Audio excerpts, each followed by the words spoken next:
Bring it on, Yugi! All right, it's time to duel! That's a nice attack, but I'm not down yet! You're listening to the Shadow Realm Podcast, brought to you by Bemani Lounge. Welcome to episode number 5 of the Shadow Realm Podcast, and I am here with my comrade, Zach. Zach, how are you doing today? I'm feeling pretty good. I just won an Adamantipator core last night, so I'm still flying high off of that. Nice.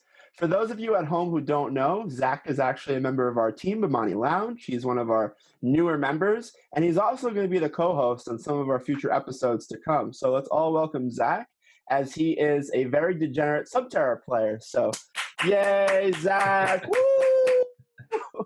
Zach, tell us about your accomplishment. Thank you. Beating probably the best player on our team in the finals, Peter Garcia. How was that matchup like? You were playing Subterras, and I believe he was playing Adamantipator's. Correct. I actually played 2 Adamantipator's in a row in top 4 of this event.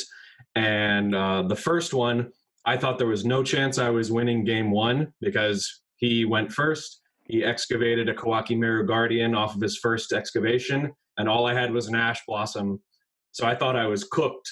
But then I drew my 6th card, and it was Mystic Mine. So I knew if I just baited the Borlode Savage Dragon, all I had to do was stick the Mystic Mine and then just wait, and that won me the game. And then, of course, went to game 2 and then game 3. Game 2, I got blown out of the water. In game 3, I just had, like, the perfect setup. I had, like, Judgment, Fiendus, Imperial Order. There was no way he was winning. And then against Peter, I happened to win that dice roll. So that's a very impactful dice roll win for sure. Game 1, I had the full setup and it was just too much for him. And game 2, he actually bricked. He drew like a bunch of non-rock extenders that weren't enough to get to like even Gallant Granite, and like Cyclone Ash, like a bunch of other stuff that you don't want to see when you're playing rocks going first. Yeah, I just cleaned it up from there. If you look in the Yu-Gi-Oh! Dictionary and look up degenerate, there's actually a picture of Subterra Guru. I didn't know if you knew that. Yeah, everybody can stay mad about it.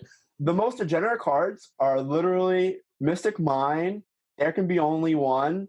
Subterra Fiendus is just like very easy searchable hand trap, and it's just like a mesh of just degeneracy. Yeah. I mean, I'm not even going to lie. Top decking that Mystic Mine was the only way I was winning that game, and it was just perfect.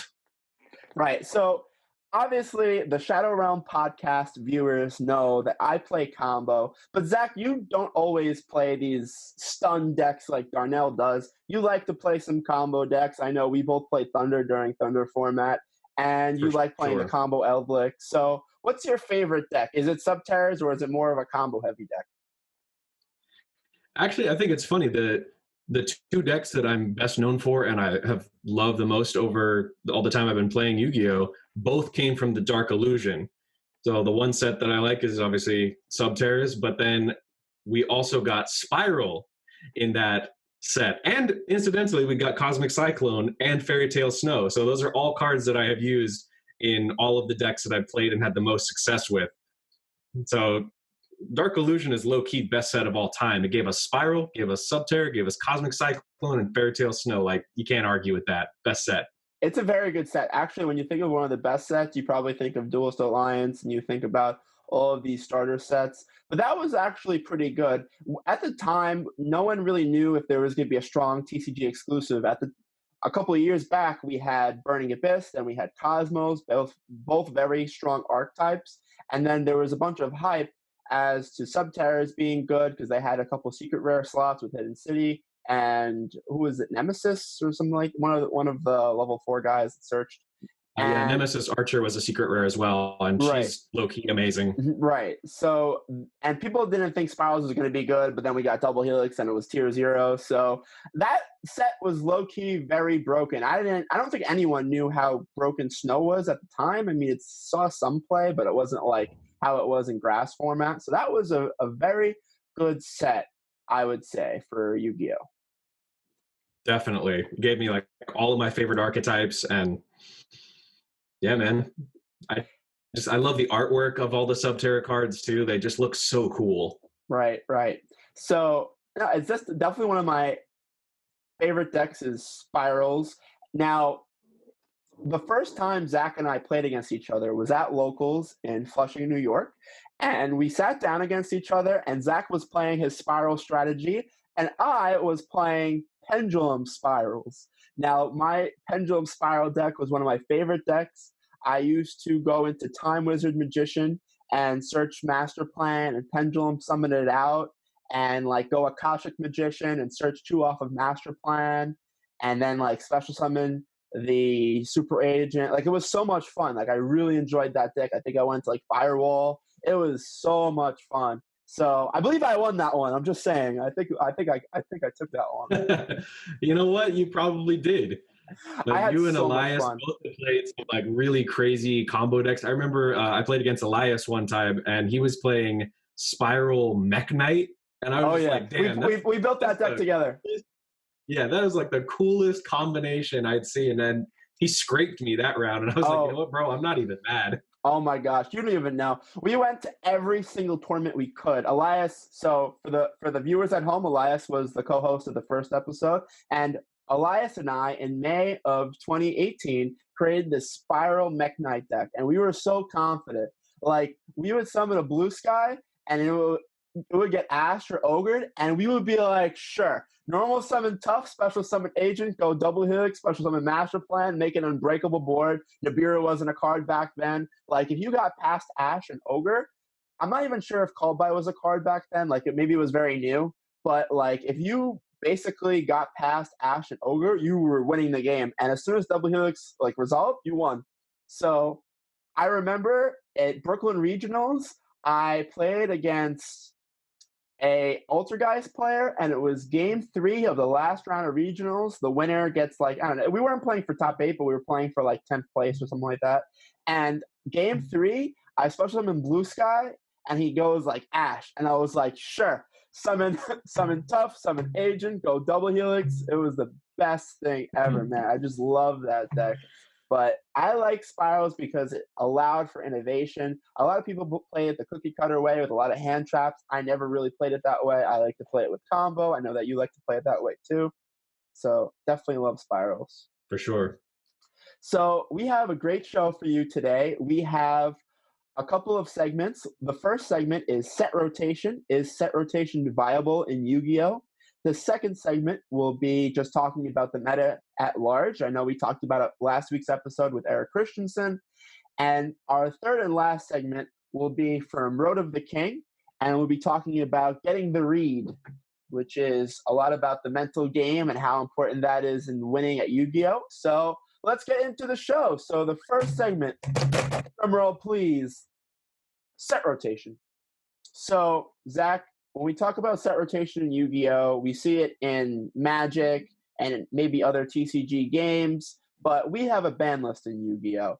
So what does set rotation mean? Well, it means only including certain sets in one ban list, if that makes sense. So you're including maybe the last 3 sets and maybe a couple of sets from the Synchro era, maybe a couple of sets from the Xyz era, and maybe a Pendulum set.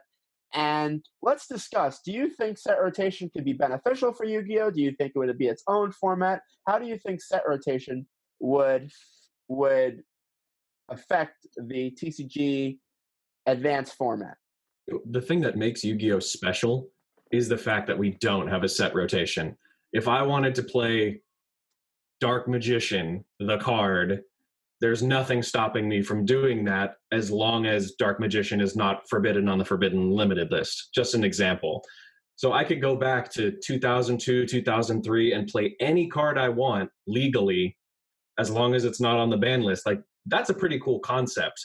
And it means that if you own a card that was printed way back in the day, then like you don't have to be going and buying a whole new deck every single time you play. As long as you have good staples, you can just change out the engine. And it also allows for innovation. I remember Nationals, I wasn't there at Nationals, but I remember watching it on stream and seeing the Aqua Dolphin resolve on stream. It blew my mind. I was like, you've got to be kidding me. Neospatial Aqua Dolphin in 2018.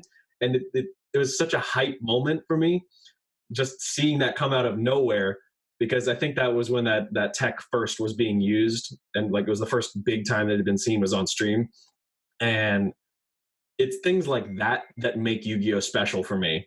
That like you can go back into 2003, 4, 5, or whatever set and pull out this random broken card from back then that never saw any play, and then suddenly it's like the best card in the format. I think that's so cool. And you couldn't really do that with a set rotation type of format unless, like, maybe like you were saying, you could go back and say, like, you know, all the sets from 2004 and then all the sets from 2013 and then like maybe a couple of the side sets here and there. If you make a curated format kind of like that, I could see it being kind of a nice addition, because we all know that traditional format is trash. And I think a lot of us do want to have a different kind of format besides just advanced. And I think if Konami were to make a like curated set rotation format, I think that would be super cool. I agree. And I just want to say that I was actually at Nats in Fort Worth, Texas. And I remember literally coming back to the hotel after handing in my deck list right across the street at the convention center. And my friend Vincent comes in the room and he's like, yeah, man, I'm playing 3 Aqua Dolphin. And I'm like, what? Why? Like, why are you doing that? And he's like, oh, it rips Ash. And I'm like, oh my gosh, that would actually be pretty good. But then we play tested a couple of games and like I still won. And like it sounded so good in theory, and it did like make it to the top tables, but I didn't play it in Goki and he did. And all I know is he was out by round 3 and I played the entire day 1. I think I ended up X3, but I did okay.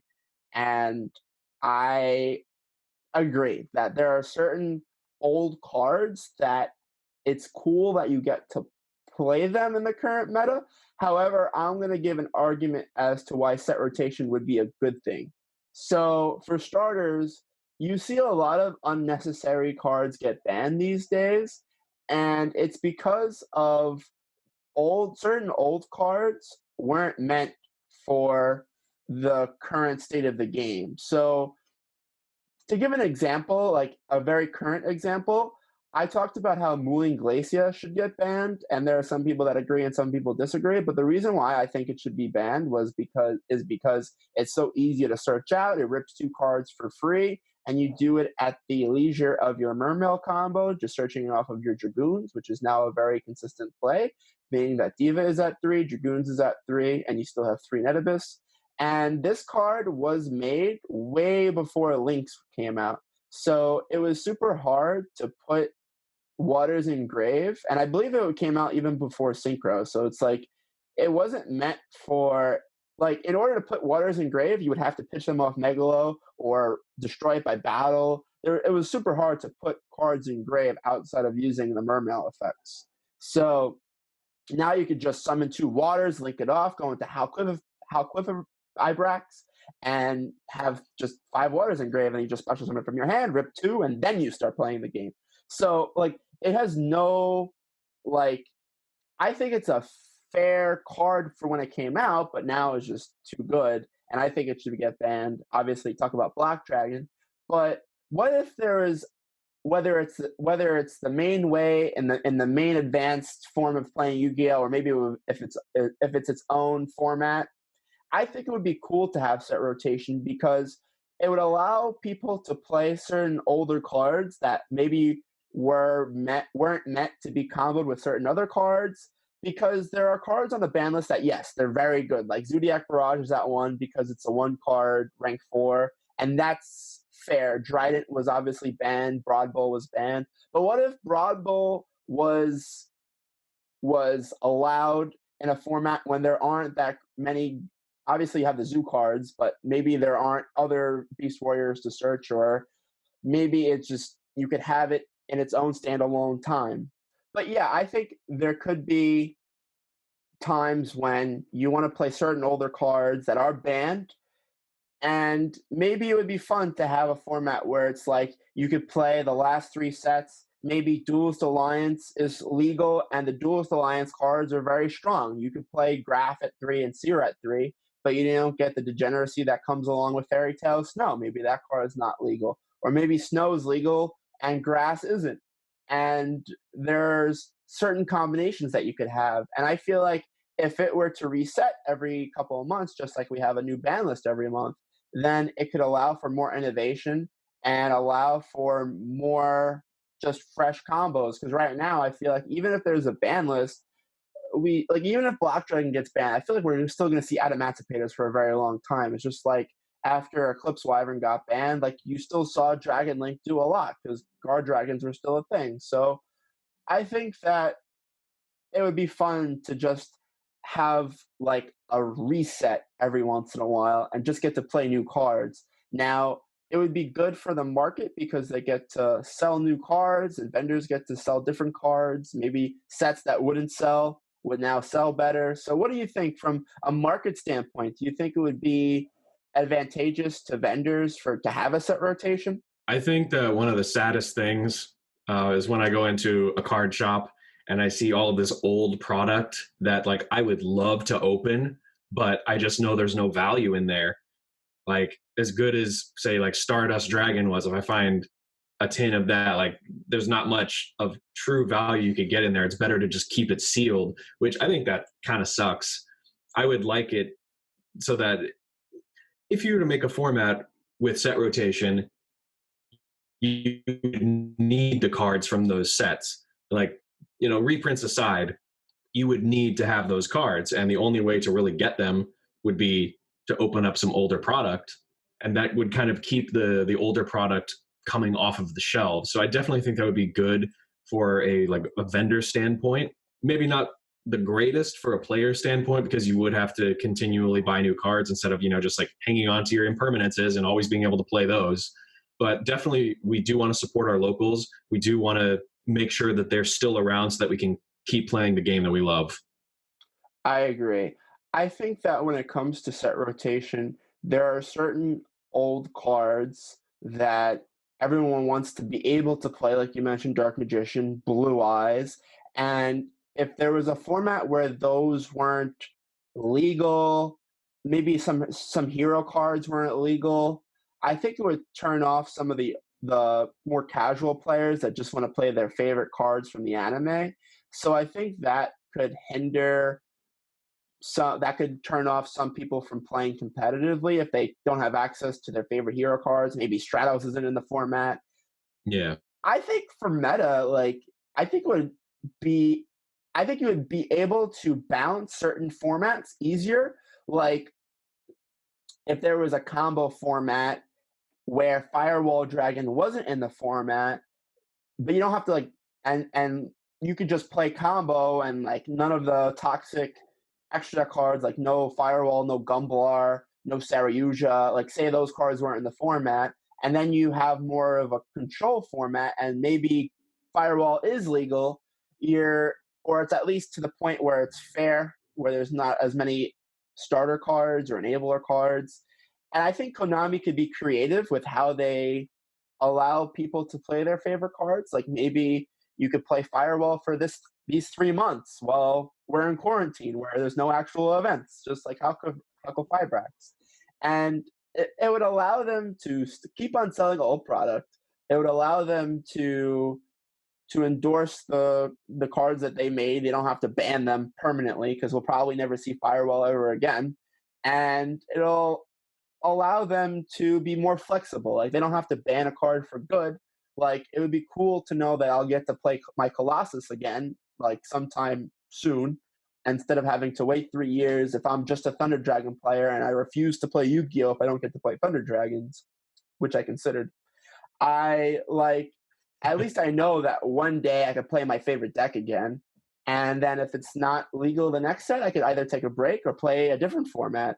So I would say if I were Konami, I would stop trying to push all of these new like rush duels and speed duels, and Duel Links is its own thing, but I would just say be more creative with how you're organizing your tournaments rather than trying to reinvent the wheel. I think that a lot of people from a nostalgia perspective, would enjoy playing cards from certain sets. Maybe you mix Duelist Alliance with the current format that we have. You know, what if BA was at full power and then you had Emancipator at full power and Shadal is at full power? Well, I mean, Shadals are already at full power, but you know what I mean. I think it would be a very good Clash of the Titans, and that would be interesting to watch. Like if they had a tournament and I got to witness that, I would watch it just because I want to see what happens. Like I feel like Yu-Gi-Oh becomes so predictable to the point where it's just like blah. Even if there's a ban list and they hit one or two cards, most people already know like how to play the deck or they know how to adapt. Like the best players will always know how to adapt. So I would just try to make it so that it's harder to predict how the meta is going to shape. And this way, even the best players have to, you know, be more innovative and they have to adapt even more. And I think that would make Yu-Gi-Oh a lot more interesting, at least in terms of watching tournaments on stream and participating in them. What do you think about that? I mean, I see what you're saying. Formats become solved very quickly, especially in times like now where we're all in quarantine and a lot of people have nothing better to do than to just grind on Dueling Book for like 10 hours a day. And you sort of bring up a point that I think is actually an argument in favor of having set rotation, in that if you play an older format like GOATs, you ever play Goat Mirror Match, those kind of matches are incredibly skillful. Or for example, like the Zodiac Mirror Match was incredibly skillful because there's a very set card pool that people were actually using. So it wasn't like an imposed restriction of a card pool, but it was just like the best cards available at the time. Mm-hmm. And so when you play a Zodiac Mirror Match, more or less you know what you're going to get. It's either going to be Pure Zoo, it's going to be Draco Zoo, or it's going to be Kaiju Zoo. Mm-hmm. And beyond that, it's just a couple of tech choices that really make or break the matchup. You know, you had people playing the Shuffle Reborns and the My Body as a Shield and the Cosmic Cyclones. So with such a defined card pool, it's really interesting to see how, like, when you're on the same playing field, you have that very skillful interaction, and it's truly who is the better player that ends up winning most of the time. So I do enjoy that. I completely agree. For those of you who are watching, please feel free to leave a comment on whether if you're watching on YouTube or if you're listening on Spotify. You can actually go to our Discord at Bemani Lounge Discord, and you can let us know. Leave a comment, start a conversation. What do you think about set rotation? And do you think it's viable in Yu-Gi-Oh? Do you think it should be its own format? Do you think it should overtake the ban list sort of format in advanced? And let us know. Do you think set rotation can be implemented in Yu-Gi-Oh? Do you think it would have the same success as it does in Magic? Do you think it would be beneficial to Konami? Do you think it would be beneficial to the vendors? Do you think it would be beneficial to the player base? There's a lot of different stakeholders when it comes to the Yu-Gi-Oh competitive scene. And I think that from a player's perspective, I wouldn't be turned off by it. I think it would be interesting. I think it would be new, it would be fresh. And let us know what you think. All right. We're going to now shift into our second segment, which is the metagame. Zach, how do you feel the meta is taking shape right now, and where do you think it is going in the next coming weeks? Well, obviously, this has been a very interesting time to play Yu-Gi-Oh! Because of COVID-19. We really can't play Yu-Gi-Oh! The way that we would like to, because it's an in-person game, and so there are definitely factors that are missing. Like a lot of the mental game has to do with like reading your opponent's facial expressions and things like that, and you can't really do that over online tournaments. But at the same time, the like how would I say it? The game in a bubble, I guess, without the human component is evolving so quickly because people have nothing better to do with their time than just be on Dueling Book all the time and just be entering online tournaments. And so you're seeing, like, for example, Eldritch, in the first weeks of the format, it was already a very strong deck with just the traps at its disposal and then just like regular good cards like Solemn Judgment. And then a couple of weeks go by and suddenly we're seeing the invoked Eldritch version. People discovered that Magician's Souls was broken because you just pitch a couple of the spells and traps, and then you get a free +2 at the end of the turn after getting the +1 from Magician's Souls, and then having Mechaba and all of the traps, and the fact that the zombies, including Golden Boy, are all light monsters. Just like it had so much synergy.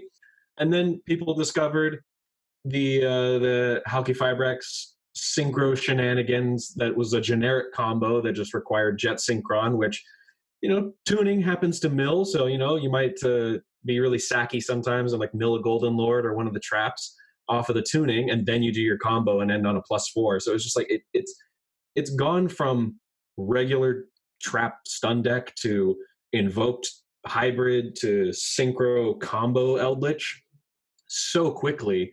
And I feel like that kind of innovation would not normally happen as rapidly as it does in this particular environment, because there aren't any real events to host, but there are so many online events that are taking place right now.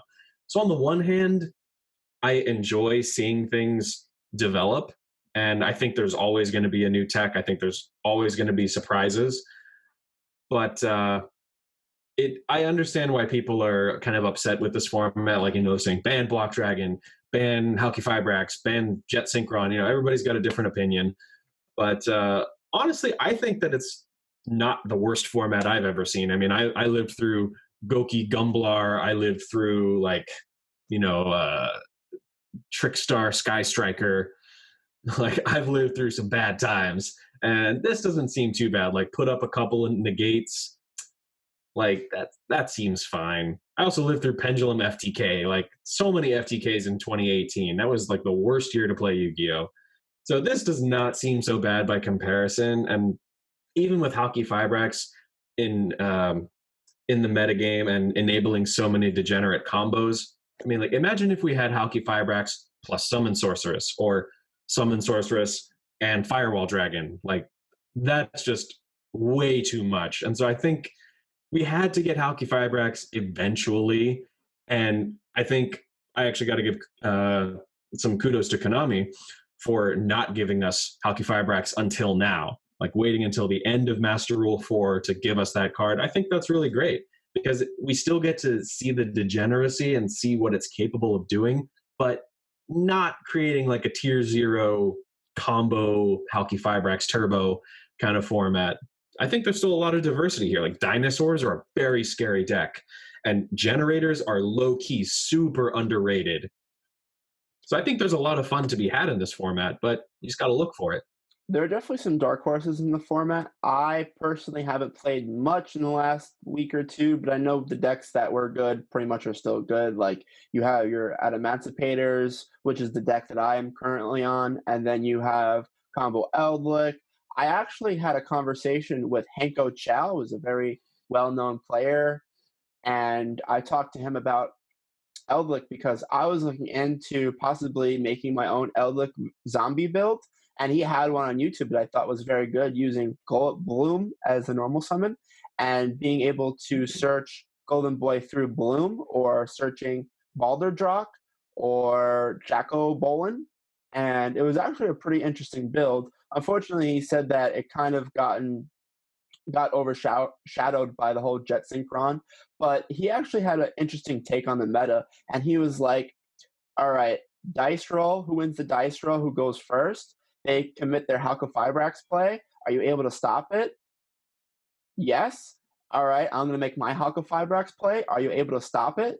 And then it's like, whoever stops the Halqifibrax play, it's like a clash of the engines outside of that one play. So it's like, if Dinos play against Eldritch, it's like, all right, are your Dino cards better than the Eldritch traps? So it's kind of like that. So I thought that was very interesting, because, how you build your deck, you want to have multiple layers of synergy. So you want to be able to make the Halqifibrax play and have that as consistent as possible.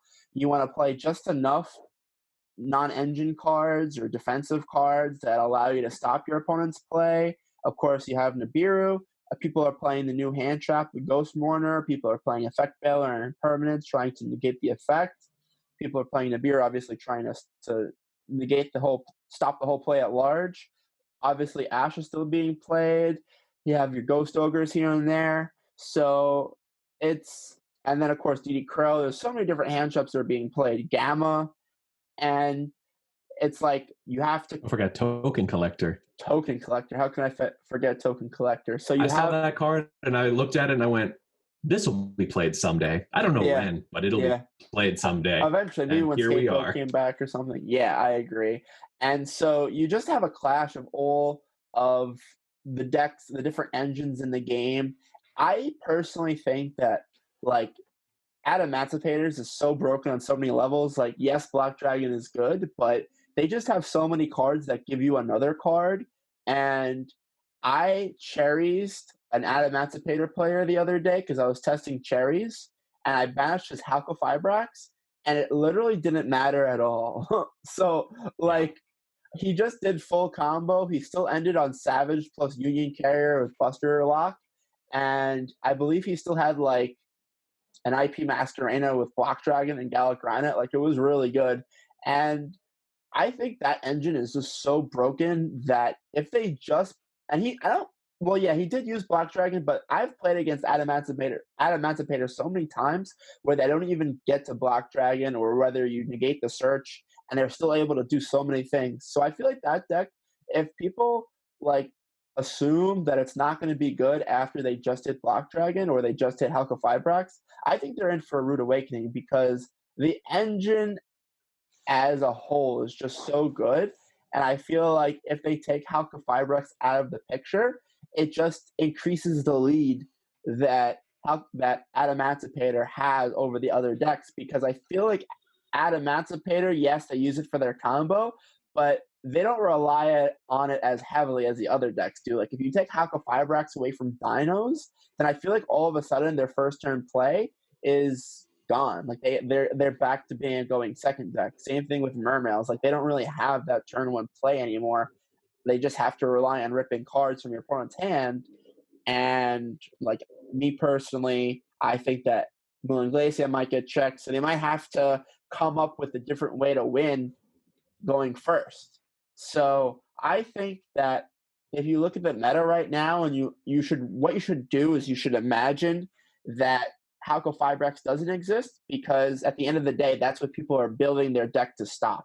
So very few times will Halqifibrax go through. Yes, if it goes through, you probably win that game. But if it doesn't go through, then you have to think of, all right, now how am I actually using my engine cards to overcome my Halqifibrax being stopped? And then also, how do I stop my opponent's Halqifibrax from going through? So that's more or less how I think the format is. I agree with Hanko Chow, so shout-outs to him for having a very good take on the format. And how do you think the format is, Mr. Guru player? Well, I've got like sort of a two-pronged approach here. I think that you can either take the format and just lean into it and play the degenerate combos, and like you said, clash of engines. You just assume that your Halqifibrax is never going to resolve. If it does, then you probably win. But if it doesn't, then you got to think outside the box. And I do actually kind of enjoy that, because it does force you to think on your feet. Like, you can't just memorize a combo, put on your helmet, and then just, make a Goki extra link. Like, you actually do have to think. I was experimenting with an invoked Eldritch Synchro Light build, where I would basically just be trying to bait a Veiler on the Halqifibrax, even though like I wasn't playing that many targets for it. I was just playing one Jet Synchron as a target just to help with link climbing if it goes through, mostly just for OTK to get into access code talker. But the idea was, like, if you open like Magician Souls and the Tenyi Spirit, then you've got a tuner and a non-tuner, so you can make the Halqifibrax, you can, pitch cards, baits the Veiler, and then you just do your Eldritch stuff anyway, so they go minus, and then your engine should overwhelm them. But if you draw the Alistair, then I figured out a way where you can make Caliga equipped with the Buster, so like they get one monster effect, they get one attack, and they can't go into their extra deck. And that's just off of the 2-card combo that can either do the Halqifibrax OTK, or it can go into Union Carrier because the Tenyi can be a Link Karibo, which is a dark. Alistair's a dark. 2 darks make a Union Carrier. So I thought that was pretty interesting. So you can either like lean into that and like just I'm going to push through all the hand traps I can. Like Adamancipator is capable of pushing through 3-4 hand traps right now. It's really absurd. And for my money, when a format or a deck starts becoming that way, it becoming that toxic, where like no matter how many hand traps you throw at it, it just still wins anyway. At that point, I take a back seat and I think, okay, so no matter how many hand traps is not going to be enough. So instead, I'm going to focus on either building my deck to go first and win that way, or play enough good going second cards that I can break through their board and not even try to stop them, but just break it afterwards. That's why cards like Dark Ruler No More are just so good right now. In particular with Guru, I'm playing obviously the terraforming and also a set rotation to help me get into a copy of Mystic Mine. And this is what helped me beat Adamancipators going second, because they just ended on the Buster Lock, which, by the way, Guru doesn't lose to. That's another thing, is like just play a deck that doesn't lose to what is going on in the format. So like he went Buster Lock, and I was like, all right, that's cool. I'm just going to be banishing 6 of them anyway. And that's exactly what I did. And he negated with the Borreload Savage, and I'd already top decked the Mystic Mine. So I was like, all right, GG, slap down the Mystic Mine. So like when a deck that toxic can just auto lose to a single card, I do think that's pretty funny. Mm-hmm. Yeah, I agree. I think it's pretty hilarious losing to a card that doesn't let you play Yu-Gi-Oh! That's a lot of fun. Do you think that moving forward, if Haka Firex gets banned, do you think we're going to get back to a format where there's more control decks when they kind of creep back into the format? Because don't forget, for a very long time we had Sky Strikers, which how can we not get through the meta segment without talking about Ryan Yu winning the recent LCS tournament with Sky Strikers, and now that is the deck that I've seen a lot on Dueling Book, just watching matches, participating in some. I've seen a lot of Sky Strikers, and I feel like if Haka Firebrax gets banned, now we know Sky Strikers are utilizing Haka Firebrax and in their own unique way, making access code talker and cheesing wins that way, which is perfectly fair and legal with the new cards. I think that if Haka Firebrax gets checked, we'll start to see even more of these decks. We'll see decks like Sky Strikers. We'll see decks like Altergeist. We'll see decks like Guru. I think we'll see a lot more of those decks. Salad, if that deck doesn't get hit, which it probably won't. Obviously, it's not like that powerful, but obviously got a huge boost with Paralytic Seed. So I think if Haka Firebrax just gets banned, I feel like, of course, we'll still see combo, but I feel like we'll see Elvic maybe return to pure as it was at the beginning of the format. What do you think? Do you think we'll see more of these control, trap-heavy decks with maybe a lot of hand traps and not a lot of combo cards? I've held this pipe dream for a long time, and I feel like a lot of Yu-Gi-Oh players have had the same pipe dream of like, oh, if we just ban this one card or these like 2 or 3 cards, then we can go back to a format where there's like just control everywhere. And every time I think we're about to go into that format, it just like it gets overwhelmed by some new combo. So I don't think you're ever going to completely eradicate combo decks, and I think they're always just going to be the strongest decks around. Yeah, I agree. That being said, I think if you do take Haka Firebrax out of the equation, which, by the way, I don't think they will yet, I think the first things to go, it's going to get the firewall treatment of like, okay, we're going to get rid of Jet Synchron, and then we're going to get rid of like Quick Draw Synchron, and then we're going to like limit tuning, and then we're going to do all this other crap. But we're never going to actually address the problem because Konami still has sales to make, right? Right. Like people are saying, oh, ban Verte Anaconda. But like we haven't even printed Red Eyes Dragoon yet. And they need to sell that Megatin. That's how they're going to sell it. Right. I agree. So I think there's always going to be a degenerate combo. And I think it's a testament to Yu-Gi-Oh! That we keep coming back and keep playing, even when we find formats to not be maybe as fun, because there's always innovation to be made. You can always go into a room at a YCS or a locals or wherever you are. You can always go into a room and anticipate the meta. Sometimes things come out of left field, like the Aqua Dolphin that we mentioned earlier. That came out of left field for me. But that was the thing that made an already broken deck even stronger. But there are definitely wild cards like Infernoids going like 16-0 that one time. Shout out to There are Eric wild Christensen, cards. who we had in our Shout last. out to Eric Christensen. Yep. I agree. Like, listen, I am all for an adaptation when it comes to Yu-Gi-Oh! We've talked about it before, when decks just continuously adapt to the new formats, and when we saw like Eclipse Wyvern and Guard Dragon Agapane get banned, we saw how Combo Thunder adapted up until the point where Colossus got banned. It was still a viable strategy. Of course, people were playing the prize card, and now that I feel like we're in this era of Yu-Gi-Oh! When there are just so many new cards, like I couldn't even tell you what half of these cards do, and usually I'm the first one to know what all the new cards do.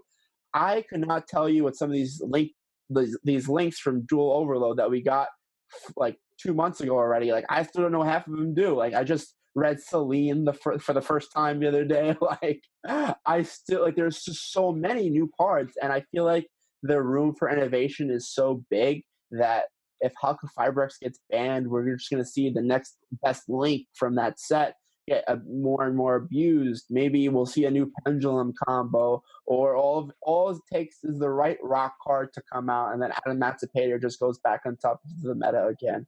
Or perhaps another Dark Machine that's broken in Orcus. And, how can we ignore Orcus? I feel like Gersu is such a strong card.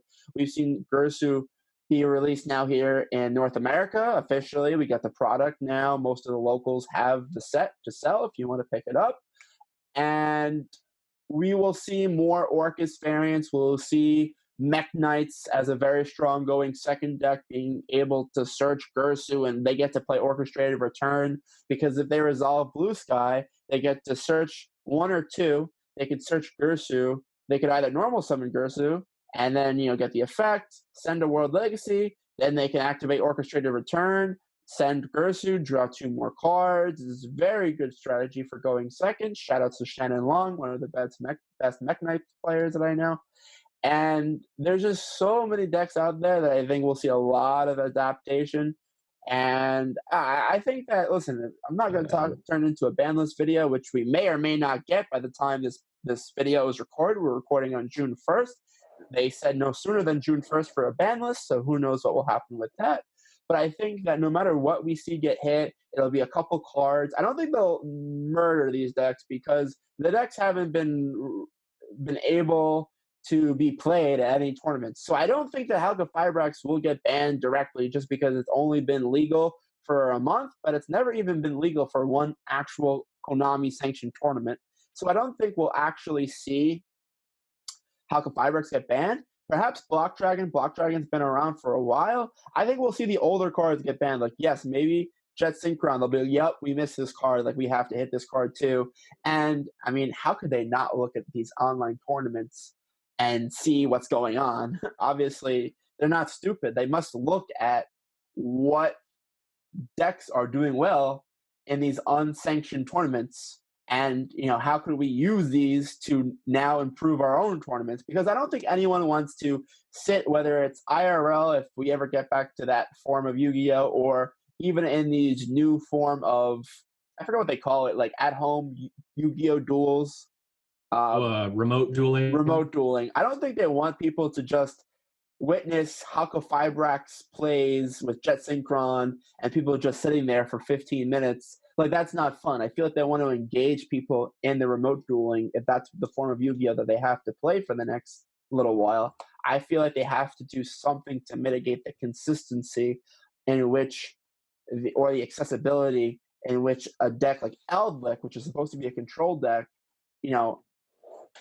get access to their combo. So I feel like we do have to see something. I think that we will see a ban list probably in the next 2 to 4 weeks. I don't think Konami is going to pull the trigger anytime soon, because they have no sanctioned events that they're trying to balance.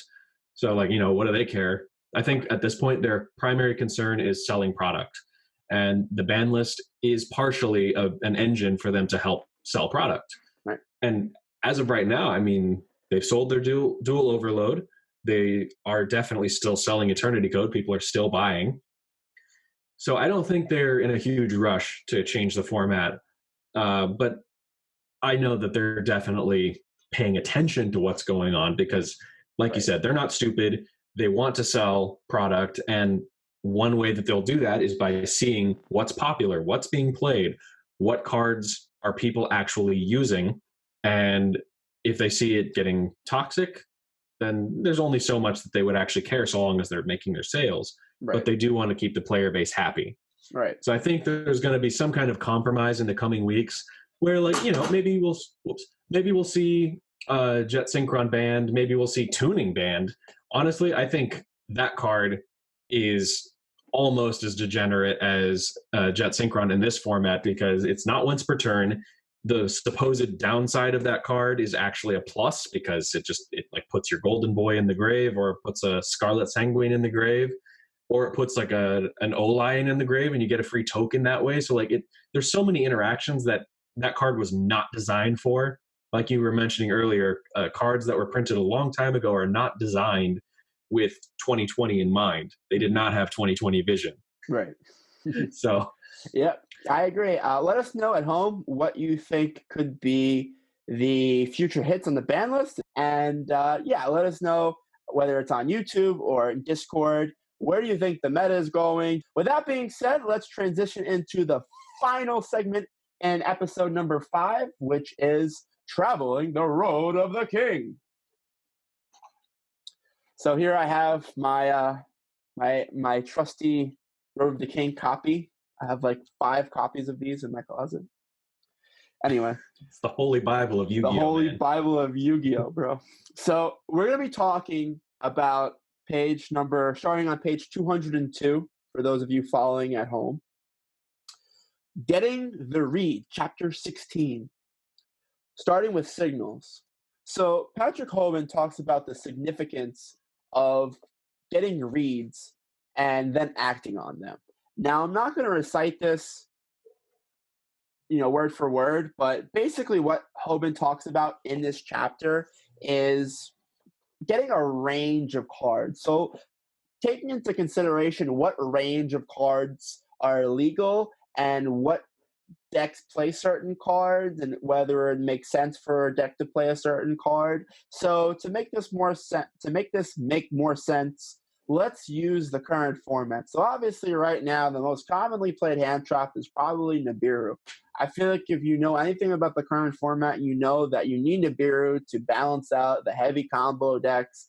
And what Elva can do with one card, which Jet Synchron, that needs to be stopped. Otherwise, you just are so far behind. And so Nibiru is being played in a lot of main decks. So right now, if you're getting a read on a card, probably the first card you're thinking about is Nibiru. However, there are other cards to think about. You have to think about whether your opponent has Dark Ruler or no more. Maybe if they haven't hand trapped you, maybe they don't play hand traps and they're expecting to draw into their Dark Ruler no more if they don't already have it. Sky Striker is being played, so you have to consider the format. Because Sky Striker is more popular, more people are probably playing Phantasme. So if you have the option of avoiding going into a Link monster, perhaps you want to do that. And there's a lot of other cards to consider in the format right now. So with that being said, he says that, let's say our opponent is playing Gear. This is 2014 now, in a format where Heavy Storm is banned. Then set a monster and set 2 spells or traps. We should learn to see this as them keeping 2 cards in hand. We might expect them to set all traps that they can, or to summon Gear X if possible. But the fact that they didn't sends a signal. It tells us that the cards that they kept in their hand are probably not traps or Gear Accelerator. We know this because they would have done something different if they were, such as setting more back row or summoning Gear X. And again, this is where Heavy Storm's not legal. Obviously, right now we have Lightning Storm.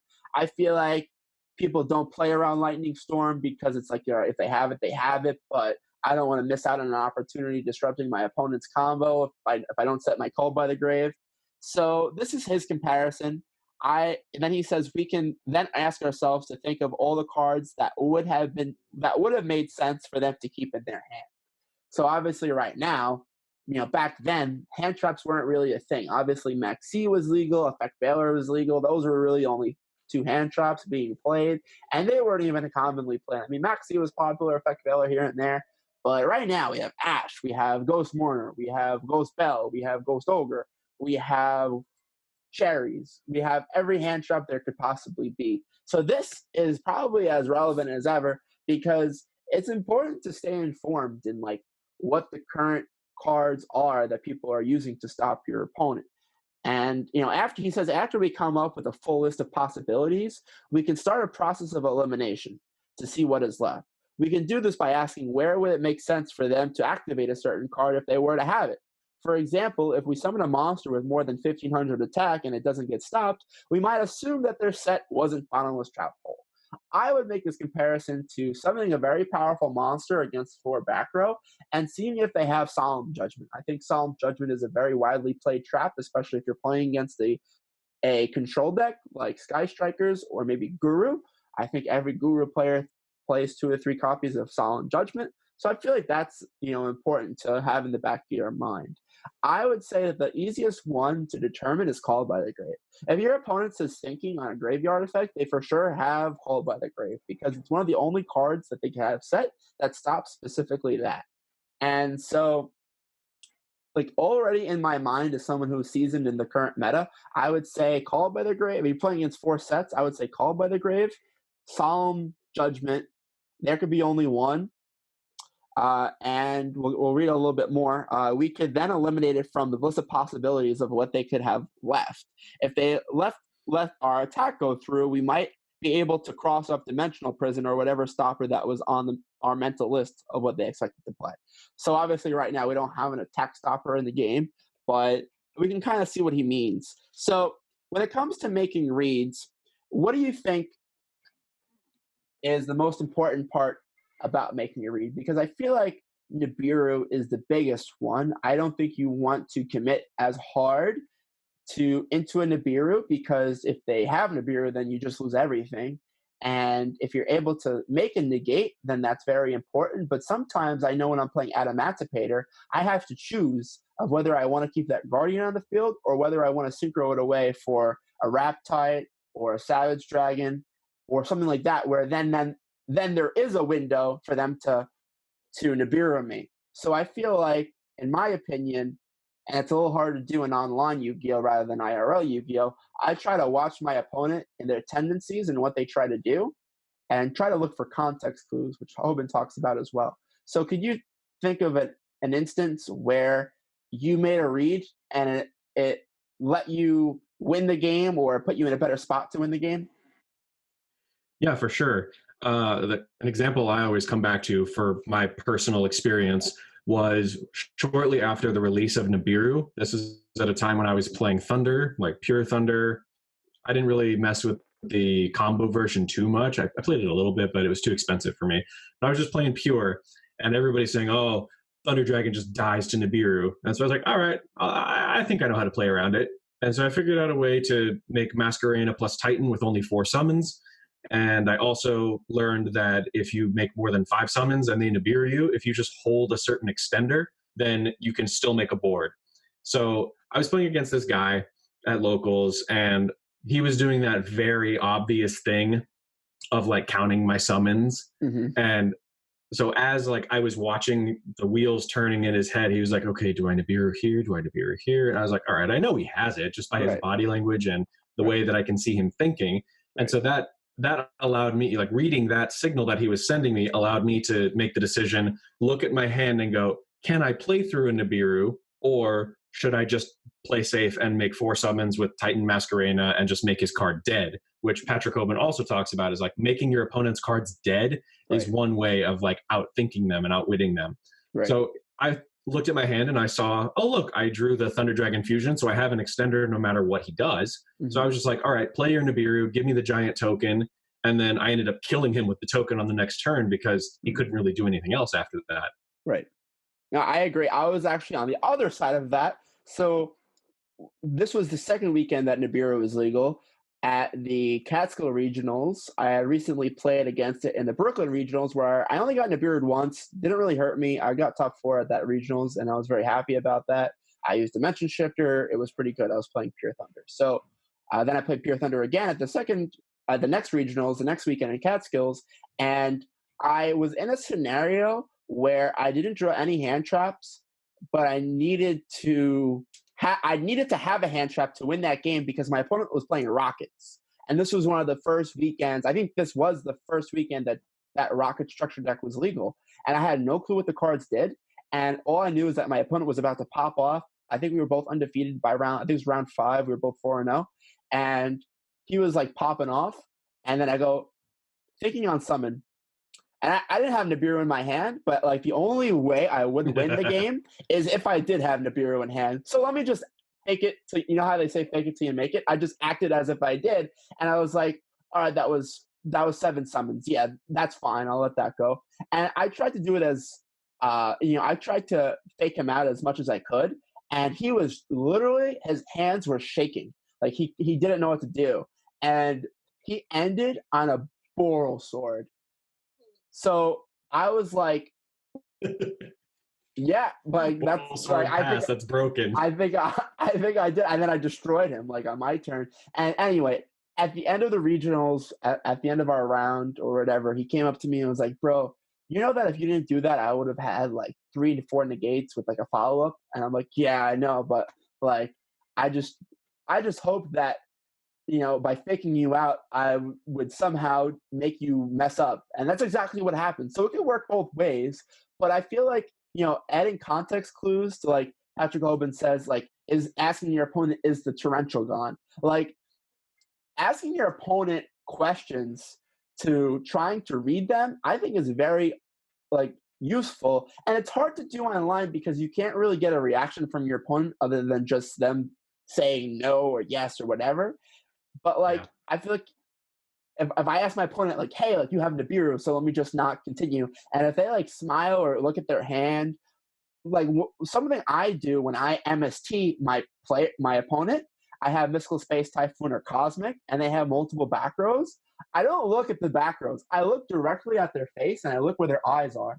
And if they look at a specific card, I'm like, I know that like they value that card the most, like because they're looking at it. So I always watch their eyes and I look at what cards they're looking at and I pick the one that they look at. So that's one secret of how I choose what to blind MST if I'm in that situation, or Twin Twisters, whatever it might be. So there's so many things that you could do to enhance your mental game. And I feel like a lot of people just focus on deck lists. And of course that's very important, but I feel like in a solved format, what it comes down to is knowing your deck, knowing your opponent's deck, but also, trying to use your mental game capabilities, your mental game skills, and trying to outwitting your opponent. I feel like that's very important. Yeah, Patrick Hoban talks about it in the book. He says, every time you sit down to play a game of Yu-Gi-Oh!, it's a battle of wits just as much as it is a card game. Right. And I think that is so cool. That's one of my favorite things about Yu-Gi-Oh! Is like when you're able to psych someone out and like they had no business losing that game and you had no business winning, but like you did with the Boral sword play, like sometimes it really does come down to who is stronger mentally. And it's funny how like they talk about that in the anime too. They're like, right. Who's stronger mentally. Yeah. And it's in, obviously it's an anime, but right. They kind of employ the same concept of like like psyching out your opponent. Yep. And that definitely does play a factor. Like you mentioned blind MST or blind Cosmic. One thing that as a person who plays decks with back row, if that happens to me, I'm anticipating if I've gauged the skill level of my opponent and I know I'm like, say, playing against you, I know that you're going to be looking at my eyes to see what card I value the most. So the first thing I would do is I ask, what's your target? Mm-hmm. Because a lot of people will respond without even asking, okay, what's your target? Mm-hmm. I don't even look at my cards when I get blind MSC'd or blind Cosmic or Twin Twist or whatever. Yeah. I just go like, all right, declare your target. And then I might look at the target. Mm-hmm. But a lot of it has to do with the poker face. I agree. Poker face is so Poker face key. is a huge thing. One story that's not in the book that Hoban told me personally when we were just hanging out or whatever, he told me a scenario where in Pendulum format, I believe it was Pepe format, there was a correct play to make if your opponent had Carnagorgon, which is a rank 4 that redirects targeting effects, and there was a correct play to make it if they didn't play it. So he was trying to figure out which play to make, and he was like, "Hey, do you have an English Crown or Gorgon? Mine's French. I just need to read something real quick." And if their opponent did so much as check their extra deck to see if it was there, then he knew that they played it. So it was one tool that he used to figure out his opponent's deck lists. And I think it was just brilliant because once you figure out what cards your opponents are playing to counteract your strategy, then you're easily, able to mitigate that. So I think for those of you at home who want to get better at the game of Yu-Gi-Oh, feel free to, just look in a mirror, see how you play, like look at your mannerisms, sit up straight. Posture is key in Yu-Gi-Oh. But also, talk to your opponent, talk to yourself in the mirror how you would talk to your opponent, and try to engage with yourself and see if you're doing yourself justice when it comes to the mental game. Because I feel like if you don't and you're just sitting there like this playing your cards, I feel like you're gonna hurt yourself because people just abuse your lack of a poker face, as Zach mentioned. So I think it's very important. So anyway, pretty much running out of time, but Zach, thank you for joining the podcast this week. We expect to see a lot more from Zach. Zach, do you have anything that you want to say after your first official episode of being on the Shadow Realm podcast? Well, I just want to shout out Bemani Lounge. Thank you guys for having me. It's going to be a real good time coming back and making more content with the podcast, and as well. I got a Subterra deck profile coming at you pretty soon. Nice. So I hope you guys are ready to see that. Thank you for hosting, and we'll just activate set rotation, put 2 field spells face down, and end our turn. End our turn. So let's do that right now. Let's end our turn with a little bit of a conclusion. Thank you guys for watching. Also, as always, subscribe to the Bemani Lounge Yu-Gi-Oh YouTube channel. And, get in our Discord, get involved in the conversation. Let us know what you think about these podcasts, and follow us on Spotify. And yeah, guys, have an amazing week. We'll see you guys on the next episode. Until then, this is Zach. I'm Henry. I'll see you guys next time. Bye, guys.